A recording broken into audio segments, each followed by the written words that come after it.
నువ్వు నా బిడ్డవి. లక్ష్మీ ప్రసన్న, విష్ణువర్ధన్ బాబు, మనోజ్ కుమార్. నిన్ను ఎలా పెంచానురా నేను? అందరికంటే నిన్నే గారాబంగా పెంచానురా. నీకే ఎక్కువ ఖర్చు పెట్టి చదివించాలని ప్రయత్నం చేశానురా. నువ్వు ఏది అడిగినా నేను నీకు ఇచ్చానురా. కానీ ఈ రోజున నువ్వు చేస్తున్న పని బిడ్డల గుండెల మీద తంతారంటారే, అలా తన్నావురా. మనసు ఆవేదనతో కింగిపోతుందిరా. నేను మీ అమ్మ ఏడ్చుకుంటున్నావురా.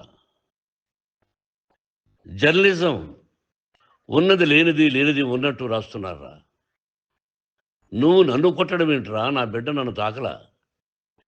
ఇద్దరం ఘర్షణ పడ్డాం కొన్ని కారణాల వల్ల. ప్రతి ఫ్యామిలీలోనూ ఉంటాయిరా ఇవి. లేనివాడు ఎవరైనా ఉంటే ప్రపంచంలో ఒకరున్నారేమో, 1% ఉంటుందేమో. అటువంటి వాళ్ళ ఇంటికి వెళ్ళి కాళ్ళు గడిగి నిద్ర పూసుకోవచ్చు. భారత భాగవత రామాయణాలు చూశావు కదరా. ఏమిటిది? మీ అమ్మ ఎంత కుమిలిపోతుంది ఈ రోజున హాస్పిటల్ చేరింది. నీ వల్ల హాస్పిటల్ చేరుతాను. చూడు మనోజ్, నీకన్నీ ఇచ్చిన ఈ రోజున నువ్వు నా గుండెల మీద తనడమే కాకుండా అపకీర్తి తీసుకొచ్చావు. ఏదేదో రాశావు, ఏదేదో చెప్తున్నావు. కొంతమంది జర్నలిస్టులు ఉన్నది లేనిది, లేనిది ఉన్నట్టు రాసే వాళ్ళ తత్వం వాళ్ళకి ఎందుకంటే టీఆర్పీ పెరగాలి.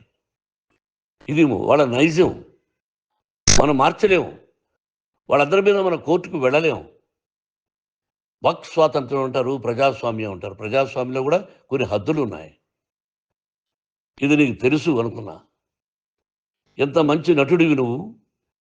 నీ భార్య మాటలు విని తాగుడుకు అలవాటు పడిపోయావు.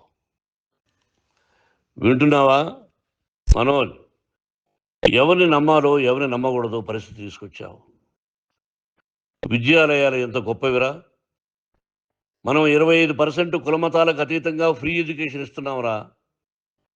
క్యాస్ట్ అనేది తీసేశాను రా 92లో ప్రాస్పెక్ట్స్లో. నువ్వు చదువుకున్నావురా. అక్కడ చదువుకున్న బిడ్డలు ఐఏఎస్, ఐపీఎస్ అయ్యారా. ఎంతోమంది గొప్పవాళ్ళు అయ్యారా. నువ్వు నటుడుగా ఎంతో గొప్పవాడివి. తాగుడికి అలవాడబడి నువ్వు నీ భార్య ఇంట్లో బిహేవ్ చేస్తున్న విధానం ఆ భగవంతుడు సర్వేశ్వరుడు తెలుసు. భగవంతుడు చూస్తున్నాడు రా. నేను తప్పు చేసినా, నువ్వు తప్పు చేసినా, ఎవరు తప్పు చేసినా. ఎంత అవకాశం ఇచ్చావు మాట్లాడుకునేదానికి అందరికీ.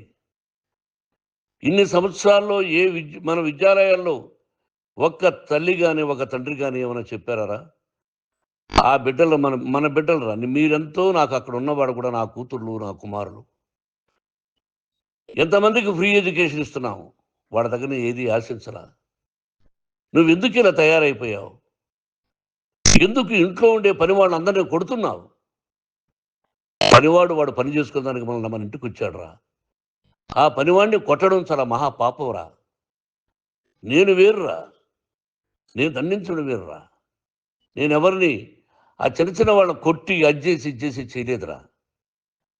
సినిమా ఇండస్ట్రీలో మోహన్ బాబు కొడతాడు, తిడతాడు అంటే అది షూటింగ్లో జరిగి ఉండొచ్చేమో. కానీ ఇంట్లో ఉండి 10 సంవత్సరాల నుంచి 20 సంవత్సరాల నుంచి పనివాళ్ళు ఉన్నారు. నేను ఇంట్లో లేని సమయంలో వాళ్ళందరినీ కొట్టి వాళ్ళ ఫోన్ లాక్కొని ఒకడైతే చచ్చిపోవాలి.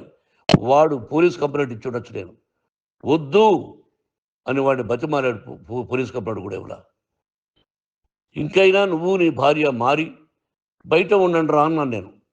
లేదు డాడీ, తప్పు చేయలేని ఒకసారి వచ్చావు, మళ్ళీ తప్పు చేశావు, మళ్ళీ వెళ్ళావు, మళ్ళీ ఈసారి తప్పు చేయనన్నావు. ఏమండి వీడు తప్పు చేయడం అని మీ అమ్మ చెప్పింది. ఇంట్లో పెట్టుకున్నా. మళ్ళీ నువ్వు చేస్తున్నది, ప్రతిరోజు నువ్వు తాగుతున్న విధానం నీకే తెలుసు. ఇది ప్రజలు నమ్ముతారా లేదా అనవసరం నాకు. నేను నీకు చెప్తున్నా, ఇంతటితో ఫుల్ స్టాప్ పెట్టాలి. 3 రోజుల నుంచి రకరకాలుగా రాస్తున్నప్పుడు నా మనసు ఆవేదనతో ఉంది. మళ్ళీ చెప్తున్నా, Mohan Babu university is greater than temples. Greater than temples. బిడ్డలను కాలేజీలో చేర్చుకునే ముందు చెప్తారు, అన్నయ్య ఎంత ఉంది యూనివర్సిటీ రూల్స్, ఇది మా పద్ధతి, మీకు ఇష్టమైతే చేర్చండి. గవర్నమెంట్ బిడ్డలను గవర్నమెంట్ ఏమిస్తుందో ఇంత పర్సంటేజీ వాళ్ళకు కూడా మీ దగ్గర ఎందుకు డబ్బు తీసుకుంటున్నాం అంటే దానికి అర్థం పరమార్థం చెప్పాము. దొంగతనంగా తీసుకోలేదు. ప్రతి దానికి చెక్కులు ఉన్నాయి. అది అకౌంట్ ఉంది. దానిలో తప్పులు జరిగితే డిపార్ట్మెంట్ ఉంది. కాలేజీలో ఇంకేదైనా తప్పు జరిగితే గవర్నమెంట్ ఉంది. ఇవన్నీ నీకు తెలుసు. ఈ రోజున ప్రపంచంలోనే నంబర్ 1గా చేయాలని మీ అన్న కష్టపడి ఇతర దేశాల్లో నంబర్ 1 యూనివర్సిటీ టైఅప్ చేశాడు. ఈ రోజు నువ్వు చేసిన విధానం ఏమిటి? నువ్వే ఒకప్పుడు నాకు ఇవి ఏమొద్దు నేను యాక్టింగ్ అన్నావు. ఈ రోజున ఏం చేస్తున్నావు?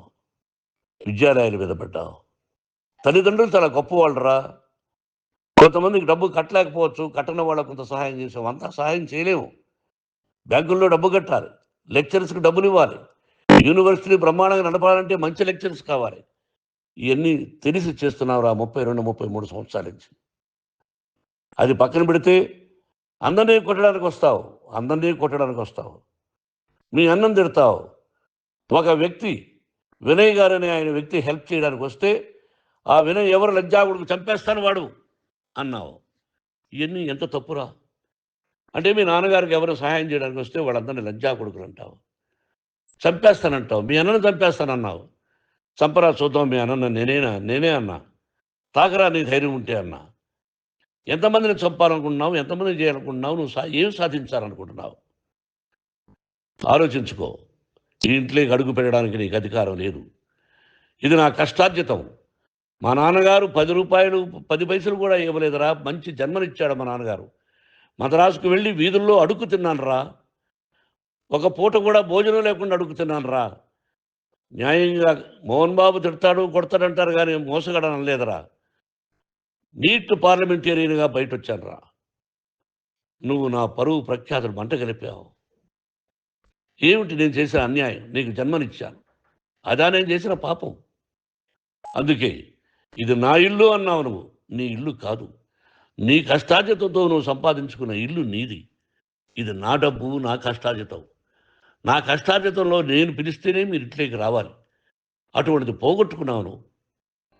ఆస్తులు అంటావా? ముగ్గురికి సమానంగా రాయాలా లేదా అది నా ఇష్టం. ఆస్తులు ఇస్తానా, లేకపోతే గంగపాలు చేస్తానా, లేకపోతే ఎవరికైనా దానధర్మాలు చేస్తానా, అది నాకు సంబంధించిందిరా. నా కష్టార్జితం రా. మీరు చేస్తున్న విధానం గుణగణాలు కావాలరా. మందు తాగచ్చురా. ఎంత తాగాలి? నేను కూడా 1 or 2 పెగ్స్ నేను తీసుకుంటా.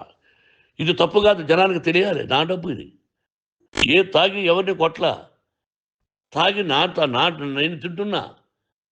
అది ప్రజలకు అక్కర్లా. నేను తప్పు చేస్తేనే ప్రజలకు కావాలా. ఇవన్నీ ఉన్నాయిరా. ఇవన్నీ తెలుసుకో. జర్నలిస్ట్ సోదరులారా, మీకు నా గతాన్ని తెలుసు, నా భవిష్యత్తు, నేను ఎక్కడి నుంచి వచ్చాను కూడా మీకు తెలుసు. ఈ రోజున మీరు రాస్తున్న విధానం, నా బిడ్డ నన్ను కొట్టాడన్నారు. ఎంత తప్పు! ఈ రోజున నా బిడ్డ మీద కోపంతో అవును చెప్పచ్చు. కాదు, వాడు నా మీద చెయ్యెత్తలేదు. నేను ఘర్షణ పడ్డాం. ఘర్షణ వేరు, కొట్టుకోవడం వేరు. గాయాలతో హాస్పిటల్కి వచ్చి కుంటుకుంటుగా నడిచాడు. మళ్ళీ ఏమని పోలీస్ స్టేషన్కి వెళ్ళి చెప్పాడు. ఎవరో 2 ఉన్నారు, వాళ్ళిద్దరూ నా మీద దాడి చేశారన్నాడు. నా ఇంట్లో పనిచేస్తున్న వ్యక్తుల గురించి పోలీస్ స్టేషన్కి వెళ్ళి చెప్పవలసిన అవసరం అతనికి లేదు, హక్కు లేదు. పోలీస్ డిపార్ట్మెంట్ కూడా తెలుసుకోవాల్సిన విషయం. నా ఇంట్లో ఉండే వర్కర్స్ మీద నేను కంప్లైంట్ ఇవ్వాలి. నువ్వు పర్మిషన్ లేకుండా నా ఇంట్లోకి నువ్వు చొరబడి ఇల్లు నాదంటూ ఇంట్లో పనిచేస్తున్న వర్కర్స్ మీద కంప్లైంట్ ఇచ్చావు. అది ఎంతవరకు పోలీసు న్యాయమో రూల్సో చూద్దాం. పోలీస్ డిపార్ట్మెంట్ ఇంటికి వచ్చింది. వాళ్ళకి రాశాను ఉత్తరం. అయ్యా, నేను సీనియర్ సిటిజన్ని, నాకు రక్షణ లేకుండా ఉంది. నా బిడ్డ వల్ల నా ఇంట్లో నుంచి నా బిడ్డను పంపించేసి ఇది నా ఇల్లని. వాళ్ళు నాకు సమాధానం ఇవ్వలేదు. ఇవ్వకపోగా ఎవరిని పట్టించుకోలేదు. ఇప్పుడు పోలీసు వాళ్ళు వచ్చి ఏమండి రూల్స్ ప్రకారం నా బిడ్డ ఇంటికి రాకూడదంటే మాకు హయ్యర్ అథారిటీ వాళ్ళు ఫోన్ చేశారు. మీరు ఎవరిని స్టాప్ చేయొద్దండి, బయట నుంచి ఎవరైనా వస్తే వాళ్ళని స్టాప్ చేయండి అన్నారు. 2 రోజుల నుంచి 10 మంది 20 మంది వస్తున్నారు. వాళ్ళు అలా చూస్తూ నిలబడ్డారు. వాళ్ళు ఫోటోలు తీసుకున్నారు. వాళ్ళ మీద మళ్ళీ వదిలేస్తున్నారు. ఎవరిని నిందించాలి? But I give respect to the police department. వాళ్ళకి ఎవరు ఏ అధికారి ఫోన్ చేశాడో, ఆ అధికారికి ఏ పొలిటీషియన్ చేశాడో అది వాళ్ళకే వదిలేస్తున్నా. కాబట్టి వాళ్ళు